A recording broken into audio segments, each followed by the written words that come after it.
These days, when people talk about The Legend of Zelda, one of the first things they mention is how much the series has changed. Breath of the Wild and Tears of the Kingdom completely reimagined the series, offering huge open worlds and systems for unexpected problem solving. Now, for many fans, they are the high point of the Zelda franchise. Yet they don't feel like the Zelda games that many of us grew up with. Those built on clear progression and carefully guided purpose. On paper, modern Zelda offers a lot more. Freedom, exploration, and possibilities. But returning to A Link to the Past or Ocarina of Time, those classics still feel tightly designed and memorable in a very different way. Classic Zelda was just built on a different set of priorities, and they shaped the world structure, your progression, how you learned, and even how the game felt from moment to moment. The games guided and challenged you at the same time. Every item mattered, every dungeon had a purpose, and each step felt earned. There was this rhythm, and it felt like the game always built towards something. Modern Zelda gives you the tools right away and lets you solve problems however you want. This freedom is great, but it changes the structure and it flattens progression, lessening the sense of purpose. Talking about purpose, this video's main purpose isn't to declare that modern Zelda is better or worse, but to clarify the heart of the Zelda series evolution, a shift from structured, purpose-driven design towards freedom and openness. Today I'm going to explore exactly what was gained and what was lost through this fundamental change.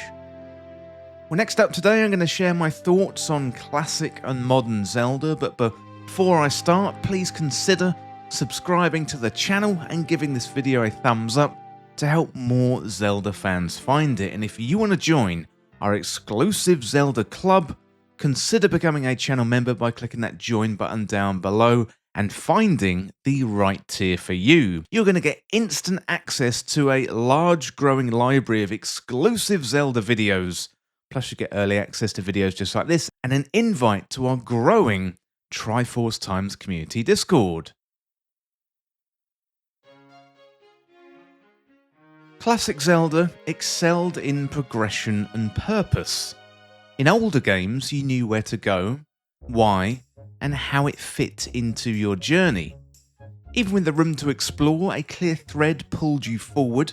For example, in Ocarina of Time, the game is always giving you little directional hints. Each dungeon, location, and objective, it all mattered. You're always making progress through a nicely structured journey. That structure certainly creates a sense of momentum. You always feel like you're moving forward.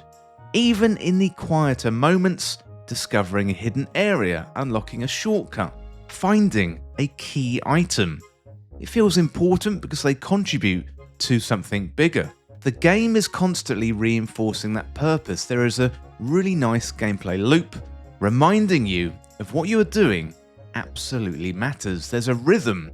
It's explore, discover, overcome, and progress. These games shape your experience so each new area or dungeon lands with impact. There's a clear build-up and payoff, making these moments memorable. That is why when you look back years later, you still remember these key moments from those classic Zelda games. And to really draw out these differences, consider how modern Zelda approaches guidance and progression in contrast to the previous games. For example, in Breath of the Wild and Tears of the Kingdom, that structure is almost completely removed, for better or for worse.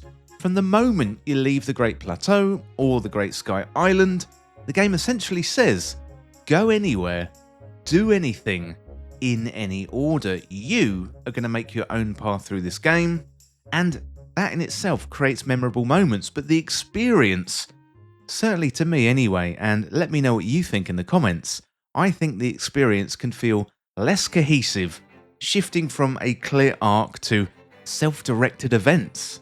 Classic Zelda motivates you with goals and challenges. There's always a next objective. Modern Zelda relies on your own motivation. You choose what matters and where to go. And while this freedom can certainly feel empowering, it can also make the experience feel less focused and like the game isn't building towards something in the same way. And I do think this distinction is at the core of the argument that I'm presenting to you today. Classic Zelda focused on guiding players with a clear purpose and progression, while modern Zelda, that is prioritizing player-driven freedom and choice.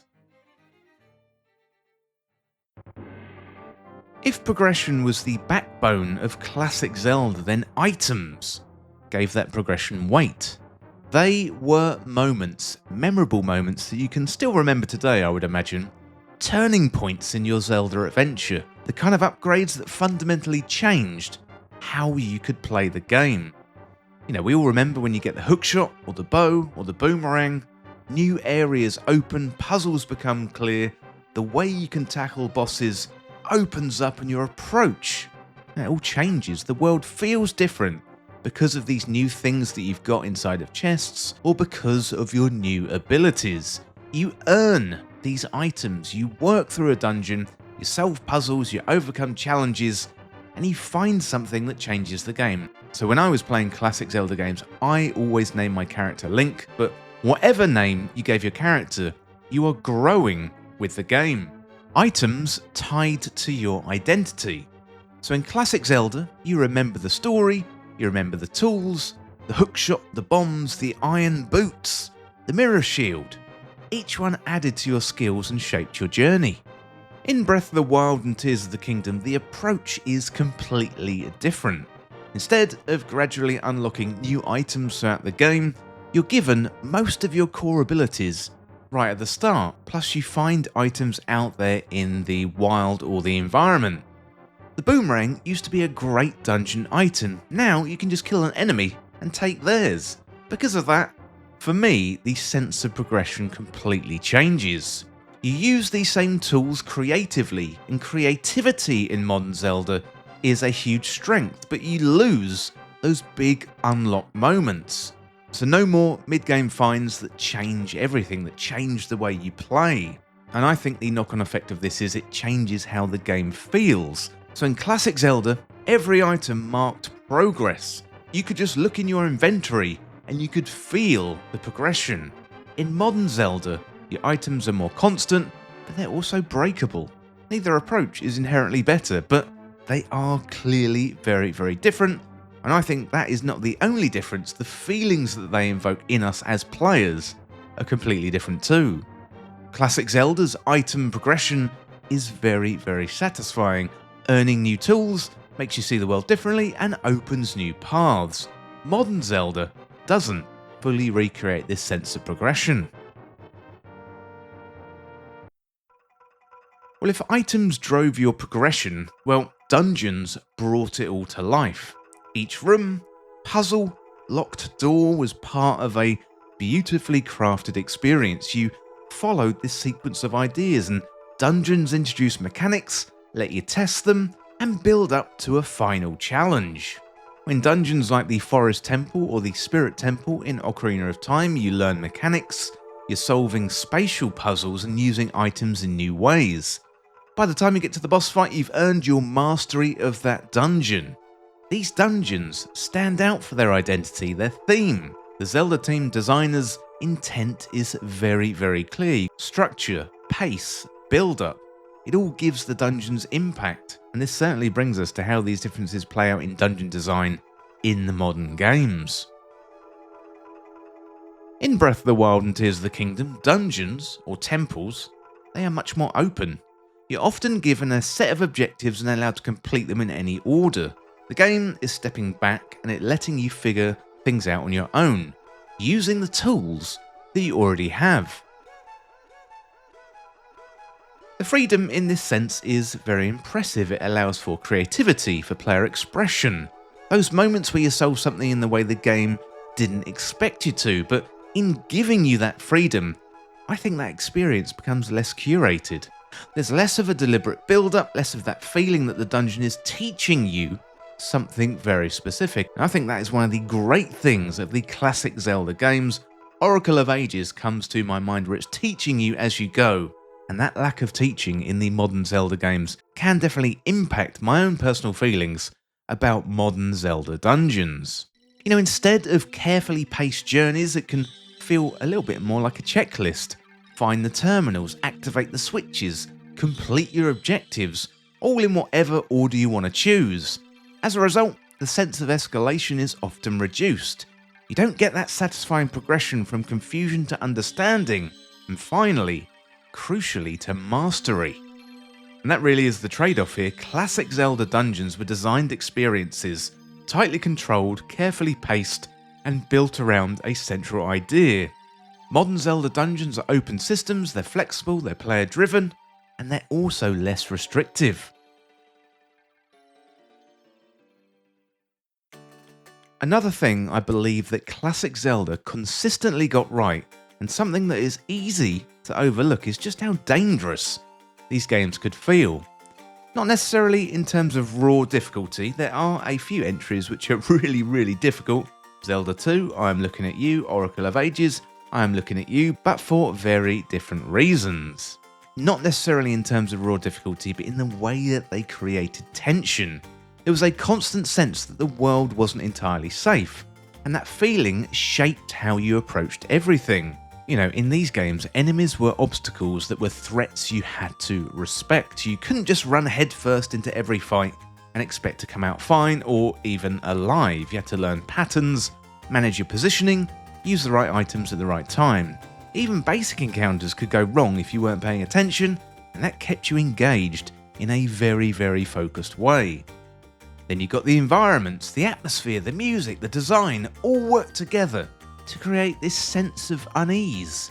You felt like you were somewhere that you weren't supposed to be. So the forest in A Link to the Past comes to mind, absolutely magical location. You might find a witch, you might find the Master Sword or animals or enemies, the clouds hanging over above, absolutely beautiful. That emotional tension weighed on everything that you were doing. Resources played a big role in this too. Health, for example, really mattered. Your magic meter really mattered, especially in Zelda 2. Bombs were not unlimited like they are in Breath of the Wild. If you made mistakes, you could feel it. If you went into a dungeon unprepared, you had to adapt. And because of that, every decision carried a little bit more weight. Every encounter had stakes. Now compare that to modern Zelda.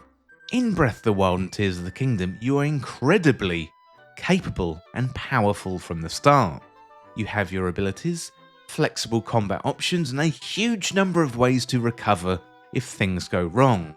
Food can be consumed instantly, you can pause the game if you're in the middle of a fight, you can reset and you can try again, or you can fast travel. The systems are designed to support you, not necessarily punish you.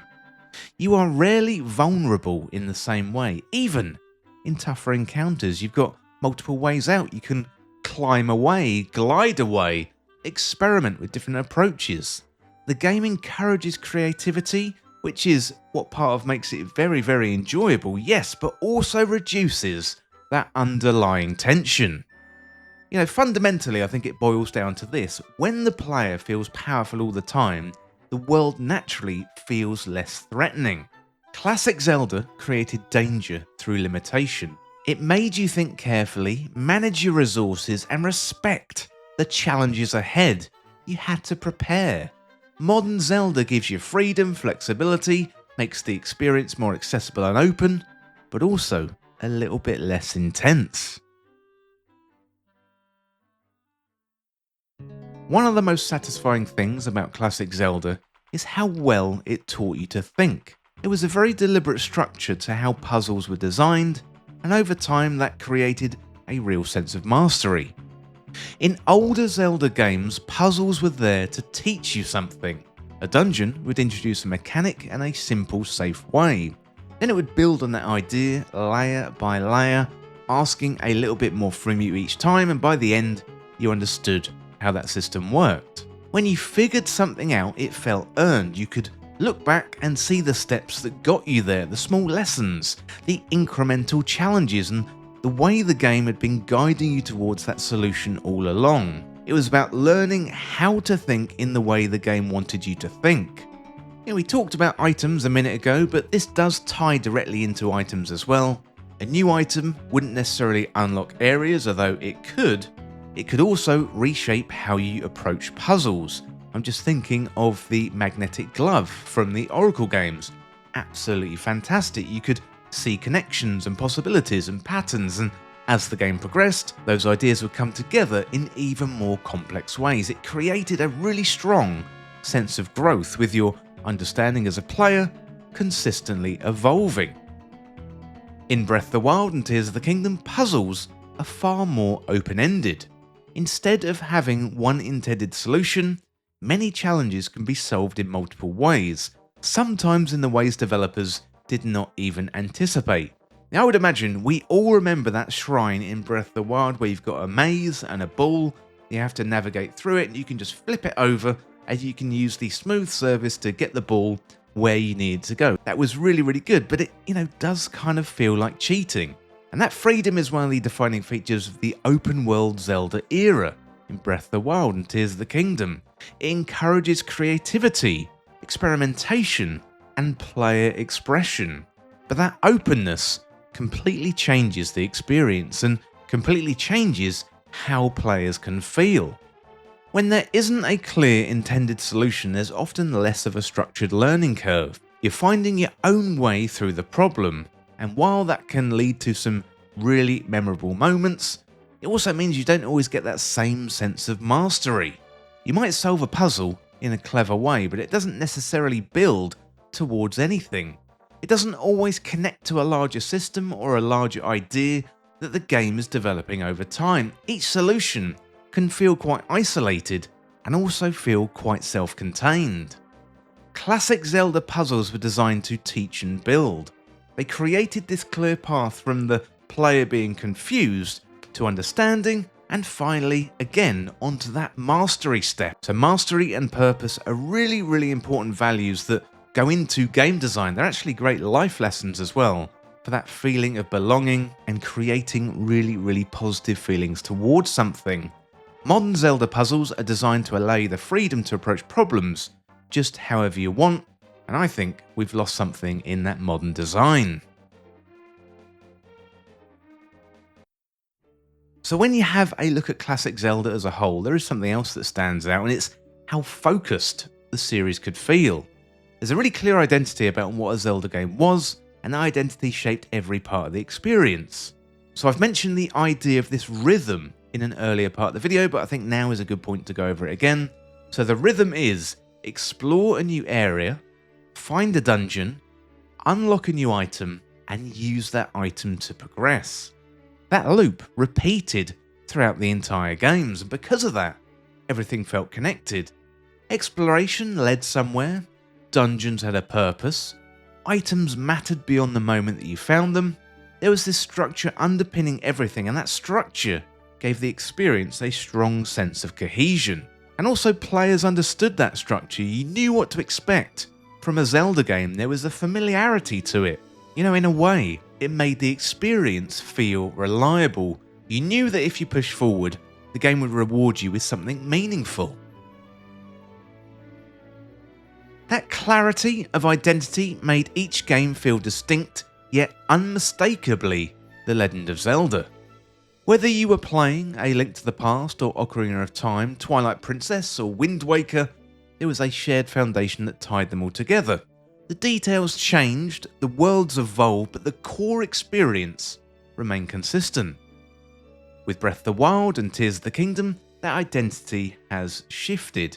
The series have moved away from that structured loop and towards something much broader, systems-driven, open-ended experience where the player defines the journey. I cannot deny it, the shift has brought many positives to the franchise. The world feels more alive, the gameplay is really flexible.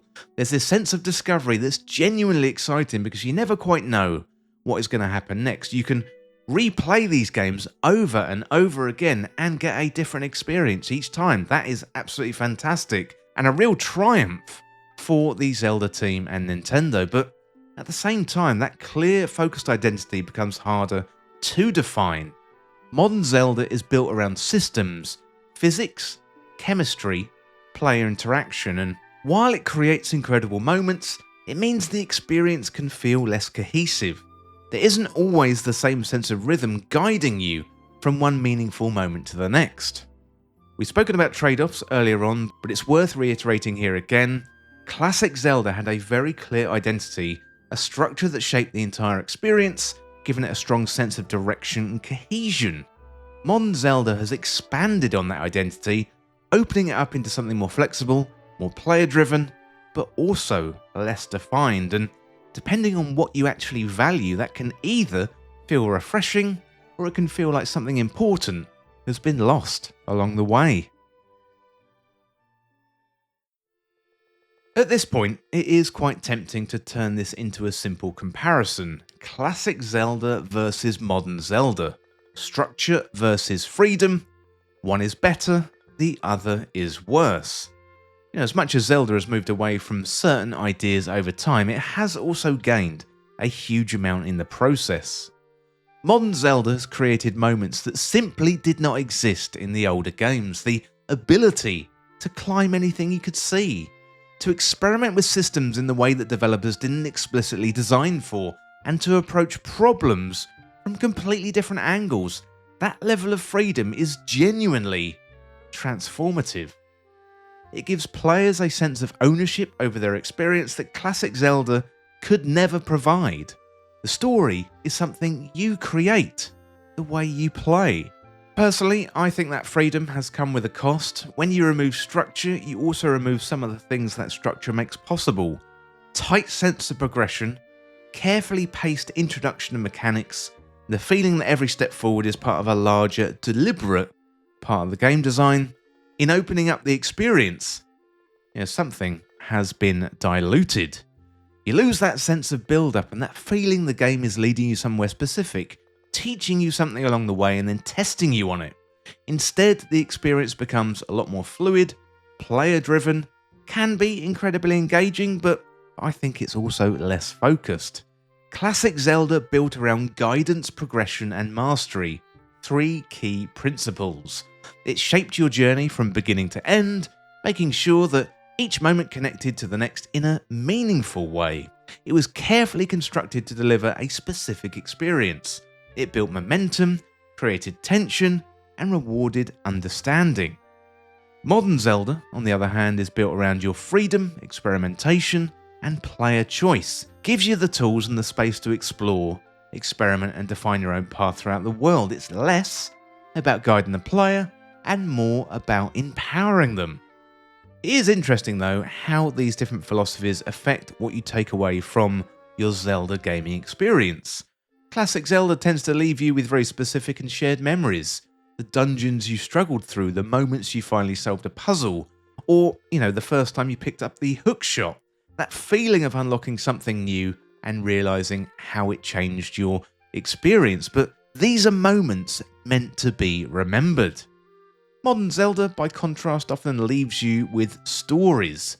Not necessarily the same for every player, but unique experiences that are shaped by your decisions, the way that you solve the problems and the path that you chose to take. That unexpected moment that only happened because of how you played. It's less about that shared structure and more about your personal discovery. I do want to make it clear on this final point that both of these experiences have an extreme amount of value. I cannot boil it down to the simplicity of which version of Zelda is better. It's what kind of experience that you're actually looking for that is personal to you. A carefully designed journey that builds towards mastery, or an open world that lets you create your own path. Or maybe you actually like both of these experiences.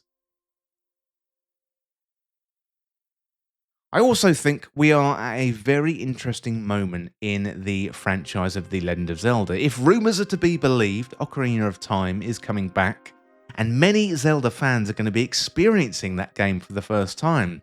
Ocarina of Time is structured, it is the epitome of old school Zelda. Many Zelda fans will have only played Breath of the Wild and Tears of the Kingdom, they will only have experienced the open world, and what's it going to be like for them playing Ocarina of Time? How is a Zelda fan who's only ever played Breath of the Wild and Tears of the Kingdom going to react to arguably the best game ever made in Ocarina of Time? Yes, we don't know if Nintendo are going to make any changes to it, but I think it is going to be really, really interesting. This is going to be Zelda fans' worlds colliding. Millions of Zelda fans playing a classic Zelda formula. I think it's really interesting, and I cannot wait to see it. So when you look at everything that we've talked about today, like progression and items, danger, puzzles and identity, I think it becomes clear that this isn't really about the past.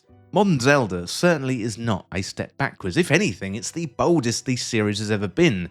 It's the most valuable the series has ever been. I think if you combine the sales of Tears of the Kingdom and Breath of the Wild, you get somewhere in the region of 50 or 55 million copies sold. It really, really is successful. It took risks, it broke its own formula, and it redefined what players expected from a Zelda game. It's something that pushed the series forward in a huge way, and we're also approaching the 10-year anniversary of open world Zelda. That kind of hurts my head and makes me feel old, so I'm going to move on very, very quickly. At the same time, classic Zelda got a lot right. That sense of progression, the feeling of earning something meaningful, and the way dungeons were designed to teach and challenge you. The tension, the structure, the identity, these were all strengths, and they are part of why these older games are still so memorable, even today. So I want to finish today by posing a question, and it's not about what version of Zelda is better. It's not classic Zelda versus modern Zelda. I want to have a look at, and I want the Zelda team to have a think about, what happens if you combine these types of Zelda? What would a Zelda game look like if it kept the freedom of Breath of the Wild, but it brought back meaningful item progression? What if it gave players the ability to explore anywhere, but layered that world with deep, carefully designed dungeons? The next Zelda game could let you experiment, play your own way, but it still guided you through a journey that felt deliberate and really, really rewarding. To me, that feels like the logical next step for the next Zelda game. Not choosing between classic and modern Zelda, but taking the best of both and building something new. Yes, we've seen some experiments with Tears of the Kingdom and Echoes of Wisdom, but I don't think they have quite got it right. I actually look over the fence to From Software and Elden Ring and think they have done something wonderful, and I would love the Zelda team to take a leaf from Elden Ring's book, which would be ironic because the Elden Ring team spent a lot of time with Breath of the Wild. But I digress. Something that has the scale and the freedom of modern games, but the structure and the depths of classic Zelda. And one final thought, if Nintendo can find that balance, the next Zelda game might just be the best Zelda game ever. Well, let me know in the comments, what do you think about classic Zelda? What do you think about modern Zelda? And what do you think about the future of the Zelda series? I would love to hear what you think, but that is it for this video today, and thank you so much for watching or for listening. As always, hit that subscribe button down below for even more Zelda content here on Triforce Times. Thanks again, I shall see you very soon. I just want to say a shout out to my channel members. I really couldn't do it without you. Thank you so much for going above and beyond and supporting Triforce Times. I really, really appreciate it. Special shout out to my Ancient Sages tier. That is Run to Walk. We've got Romulus and we've got ElfQuest as well. So thank you to the Ancient Sages. I really, really appreciate it. And if you want to become a channel member and support Triforce Times even further, then you can hit that join button down below and find the right tier for you. We've got a growing, vast library of exclusive videos. I think we've got 16, 17, maybe 18 videos in that library now, so it is growing, and I add to it nearly every week, or at least every 2 weeks anyway. So you can watch all those exclusive videos, you get early access to videos just like this, and you can join our community Discord. There's loads of other benefits. Just click that join button down below and find the right tier for you. But once again, thank you to all of the channel members. I really, really appreciate you going above and beyond. And thanks again. I shall see you all very, very soon. If you've watched the channel, you've seen there's always more Zelda content that I could explore. I don't include everything in the final videos. It's not that these ideas aren't good. Often they slow down the pacing or don't fit a single video, so extra theories, deeper breakdowns and entire sections get cut to keep things focused. So instead of losing all of that completely, I've set up Triforce Time's YouTube memberships. It's basically a way for you to go deeper into the content and also be more involved in what I make on the channel. So if you're not familiar with YouTube memberships, they're a way to support the channel monthly, a little bit like Patreon, but it's built directly into YouTube. So depending on the tier that you choose, you're going to get access to additional content, early access to videos, and a more direct connection to the channel. And if you ever wanted to join, there is a join button right next to the subscribe button on the channel, or there's a link in the description below.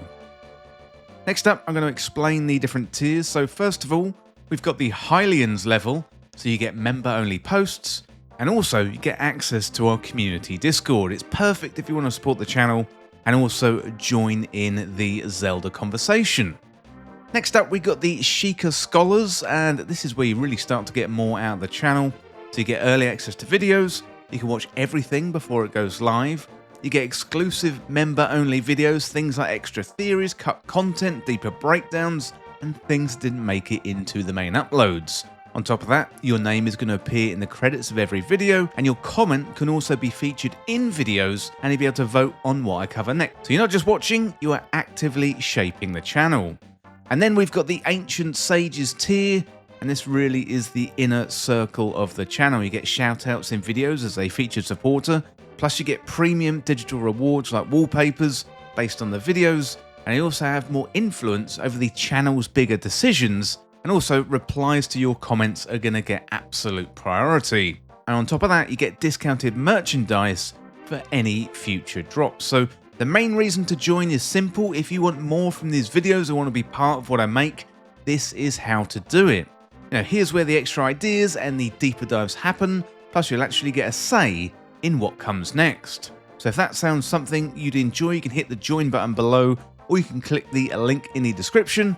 And if not, no pressure at all, just watching, liking, commenting already makes a huge difference to the channel, and I really appreciate you watching Triforce Times. So, ready to explore more of Zelda's world with us? So join now to unlock deeper content and also the Triforce Times community.